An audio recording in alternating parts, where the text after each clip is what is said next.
Hai semuanya, terima kasih sudah klik video ini. Kali ini, aku akan merangkum film yang di-request di kolom komentar oleh Hanif Wadowsky. Katanya, Schindler's List kak, sumpah film World War II termantap menurutku. Oke, terima kasih ya Hanif Wadowsky buat requestnya. Jadi, kali ini, film yang akan aku rangkum berjudul The Schindler's List, di mana film ini menceritakan sejarah kelam Holocaust pada Perang Dunia Kedua. Buat kalian yang belum tahu apa itu Holocaust, Holocaust adalah sebuah pembantaian besar-besaran yang dilakukan oleh negara Jerman Nazi terhadap hampir seluruh penganut Yahudi di Eropa. Bayangkan saja, dalam waktu 4 tahun, jutaan penganut Yahudi disiksa dan dibunuh oleh para tentara Nazi di bawah pimpinan Adolf Hitler. Dalam film ini, sang sutradara yang bernama Steven Spielberg memilih untuk menggunakan warna hitam putih pada hampir seluruh adegan. Pemilihan warna tersebut menjadikan Schindler's List terasa lebih realistis dan juga sebagai simbol kegelapan pada masa Holocaust.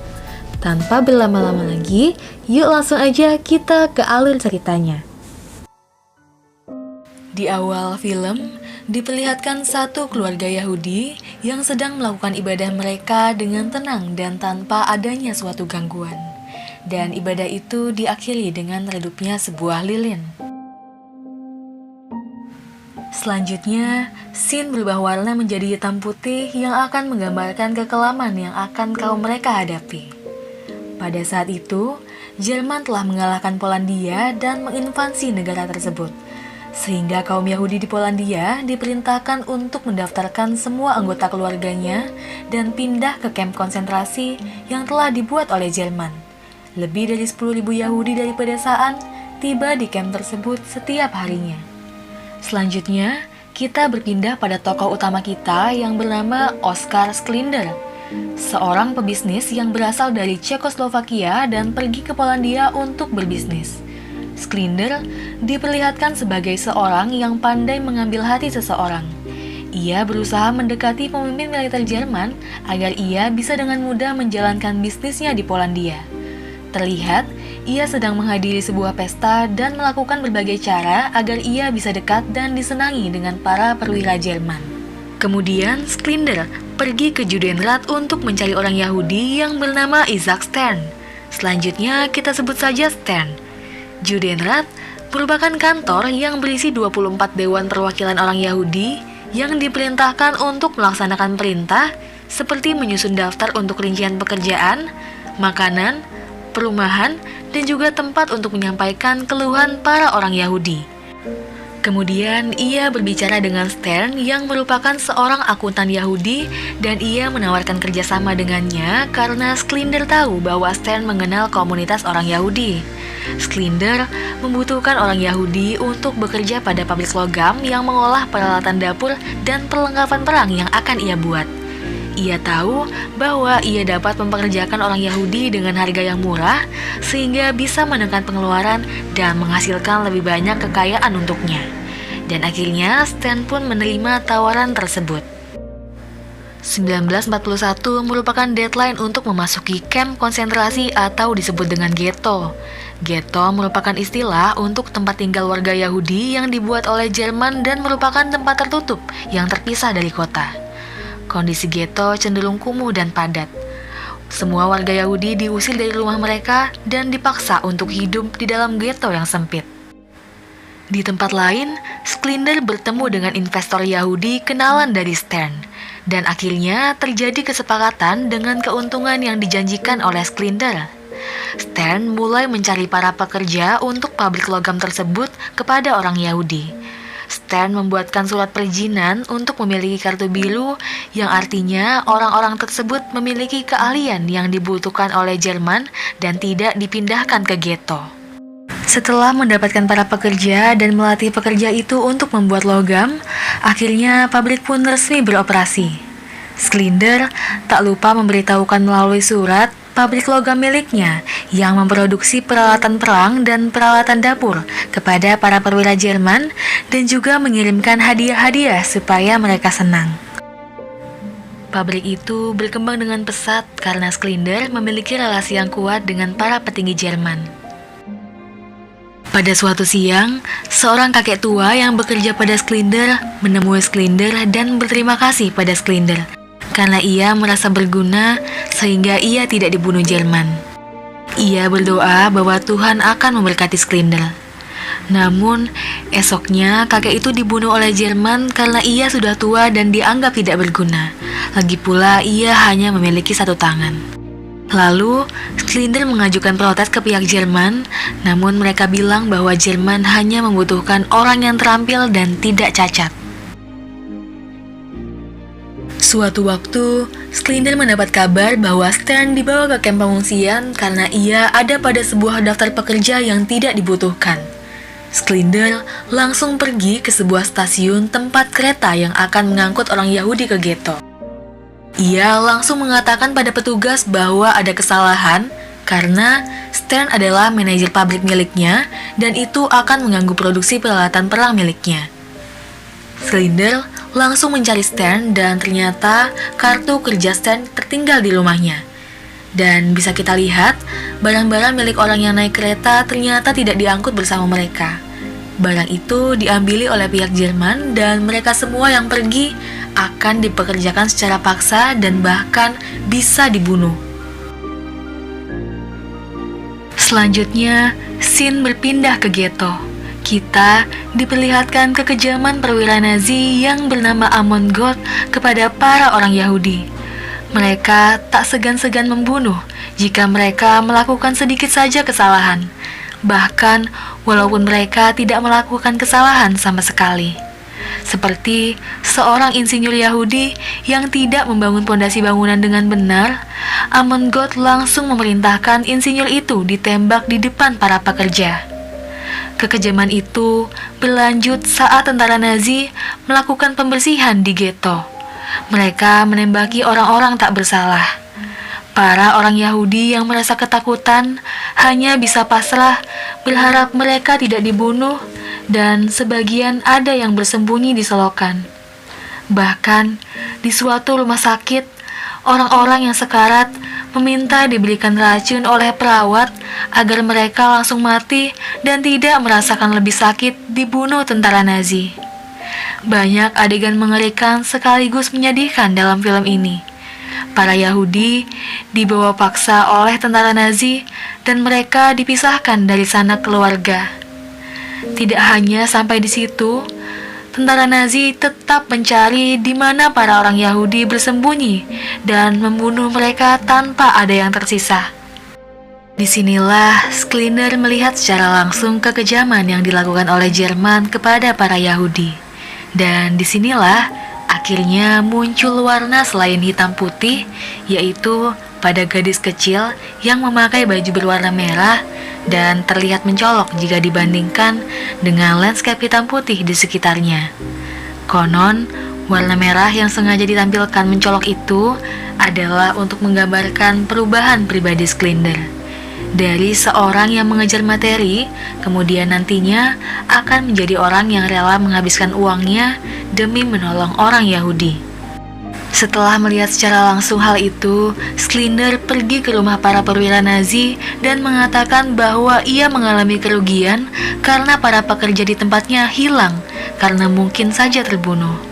Sebenarnya, alasannya karena ia tidak tega akan pembunuhan orang-orang Yahudi dan meminta perizinan agar ia mempunyai pekerja sendiri untuk pabriknya sehingga ia bisa melindunginya. Namun, untuk itu ia harus menyuap dan membagi keuntungan perusahaan pada Amon Goth. Lalu, tentara Nazi mulai menguasai pabrik logam milik Schlinder. Mereka bahkan hampir membunuh pekerja yang bekerja sedikit lebih lambat karena kesalahan teknis. Namun anehnya, pistol mereka rusak sehingga pria itu tetap hidup. Suatu ketika, ada seorang wanita yang menemui Schlinder. Ia meminta tolong untuk menyelamatkan orang tuanya karena ia mendengar dari semua orang yang bekerja di pabrik Schlinder tidak ada yang dibunuh. Schlinder marah karena hal ini bisa saja diketahui perwira Nazi dan membahayakannya. Ia marah kepada Stern karena pasti ini adalah misi tersembunyi Stern untuk membantu teman-teman Yahudinya. Namun, entah mengapa ia luluh, lalu memberikan sogokan jam mahalnya kepada tentara untuk memindahkan orang tua wanita itu ke pabrik miliknya. Di sisi lain, ternyata pembantu Yahudi Amon God yang bernama Helen juga mengalami penyiksaan oleh Amon, dan Sklinder memberikan semangat untuknya. Pembantu lainnya yang bernama Lisiek yang tidak berhasil membersihkan noda di bak kamar mandinya pun ditembak oleh Amon. Setelah ia berubah pikiran dari memaafkannya, namun ia merasa dia harus tegas dan kemudian membunuhnya.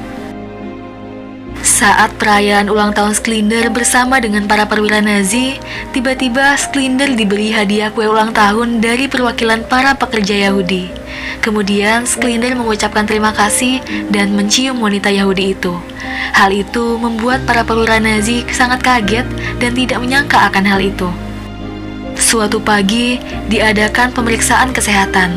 Para wanita melukai diri mereka sendiri agar mengeluarkan darah dan menggunakannya sebagai lipstik dan blush on agar mereka tidak pucat. Untuk mereka yang sehat, dipersilahkan kembali ke barak, dan bagi mereka yang sakit, dipisahkan dan dibawa pergi entah kemana. Kemudian, anak-anak dipisahkan dari semua orang tuanya, namun ada yang berhasil sembunyi. Sklinder yang melihat orang-orang di kereta yang akan segera dibawa pergi meminta kepada Amon God untuk memberikan mereka minum melalui selang air, dan tentara Nazi menertawakan Sklinder karena menganggap Sklinder kejam karena telah memberikan mereka harapan. Di suatu pagi, langit terlihat gelap dari biasanya. Dan ternyata hal itu karena langit dipenuhi abu yang berasal dari pembakaran mayat orang Yahudi yang tewas terbunuh dan dibantai saat di ghetto. Sklinder pun terlihat menahan tangis melihat itu semua. Amon mengatakan bahwa semua orang Yahudi cepat atau lambat akan dibawa ke kamp kematian. Mengetahui hal ini, Sklinder pun tahu bahwa semua pekerja di pabriknya akan dibunuh juga. Kemudian, Sklinder mengumpulkan seluruh uangnya dan berkata kepada Amon bahwa ia ingin membeli seluruh pekerja karena ia ingin membuat pabrik baru di Cekoslovakia dan menggunakan seluruh uang hasil bisnisnya untuk mengganti kerugian tentara Nazi. Tanpa berpikir panjang, Sklinder meminta Stern untuk membantu dirinya menjalankan misi penyelamatan. Stern ditugaskan untuk membuat daftar nama para Yahudi yang Sklinder sebutkan sendiri. Sklinder membeli para Yahudi yang masuk ke dalam daftar nama tersebut dari tangan Nazi dan akan membawa mereka ke negara asal Sklinder agar terhindar dari siksaan para tentara Nazi. Dan daftar nama itulah yang disebut dengan Sklinder's List. Dan akhirnya mereka semua yang berada dalam list Sklinder dipulangkan naik kereta dengan gerbong laki-laki dan wanita yang dipisah untuk dibawa ke kampung halamannya di Cekoslovakia untuk kemudian dipulangkan ke negara asalnya. Di Cekoslovakia, kereta yang membawa laki-laki sudah disambut oleh Sklinder dan Sklinder menyiapkan makanan yang mungkin sudah lama mereka tidak makan. Namun, kereta yang membawa para wanita mengalami kesalahan berkas sehingga mereka malah dibawa ke ghetto yang lain. Setelah Sklinder menanyakan hal itu pada perwira Nazi, ternyata hal itu memang disengaja karena ada pabrik lain yang membutuhkan pekerja. Sklinder pun kembali harus menyuap dengan harta yang ia punya untuk membawa para wanita ke tempatnya. Setelah semua pekerja tiba di pabriknya, ia mengatakan bahwa di bawah bisnis miliknya tidak ada yang diperkenankan untuk menembak seseorang, karena sekarang bukan Nazi yang menentukan kehidupan para pekerja mereka. Di pabriknya sekarang, bahkan ia memberikan kesempatan para pekerja untuk beribadah yang mungkin sudah lama tidak mereka lakukan. Dan akhirnya, setelah 6 tahun masa peperangan, diumumkanlah bahwa Jerman telah menyerah tanpa syarat kepada Uni Soviet. Dan artinya perang Jerman telah usai. Pada pidato perpisahannya, Slender berkata bahwa ia harus melarikan diri karena ia adalah termasuk Nazi Jerman dan akan segera ditangkap. Lalu, ia mengatakan bahwa mulai sekarang kaum Yahudi bisa pergi dan mencari keluarga mereka yang selamat dalam perang. Sebelum perpisahan, para pekerja membuat kenang-kenangan untuk Slender, yaitu sebuah cincin yang berasal dari gigi emas yang dilebur milik seorang pekerja. Cincin itu berukiran kutipan kitab Talmud, yaitu barang siapa yang menyelamatkan satu nyawa, dia menyelamatkan seisi dunia. Slender merasa sangat terharu dan berkata bahwa ia seharusnya masih bisa menyelamatkan 10 orang Yahudi lainnya apabila dia menjual perhiasan dan mobilnya. Namun, Stan berkata ia sudah berbuat sangat banyak karena akan ada banyak generasi mendatang karena perbuatan Slender. Dan akhirnya film pun selesai, akhiri dengan diperlihatkan orang-orang yang pernah diselamatkan Oskar Slender. Mereka meletakkan batu di atas nisan Slender. Nah, itu dia alur cerita film Schindler's List. Gimana teman-teman pendapat kalian mengenai film ini? Bisa tulis di kolom komentar ya. Oke. Jadi, film ini adalah film yang diadaptasi dari sebuah novel karya Thomas Keneally yang berjudul Schindler's Ark. Steven Spielberg sebagai sutradara bekerja sama dengan Steven Zaillian sebagai penulis naskah mengangkat kisah Slender ke dalam sebuah film. Film ini pernah dilarang untuk tayang di beberapa negara, salah satunya di Indonesia, karena film ini dianggap mengandung terlalu banyak konten sensitif, yaitu konten agama dan politik. Namun, kembali lagi pada tujuan utama sang sutradara dalam pembuatan film ini, yaitu murni untuk edukasi. Spielberg mengajak kita untuk selalu mengingat sejarah dan belajar dari kesalahan yang sudah dibuat pada masa lampau agar tidak terjadi lagi di masa kini. Terlepas dari kontroversi film ini, kita bisa melihat rasa kemanusiaan yang bersifat universal, bahwa untuk menolong manusia itu bukanlah memandang ras atau agama. Nah, itu dia pesan moral yang bisa kita petik dari film ini. Cukup sekian alur cerita film kali ini. Mohon maaf jika terdapat banyak kesalahan dan kekurangan. Semoga kalian suka video ini. Thanks for watching.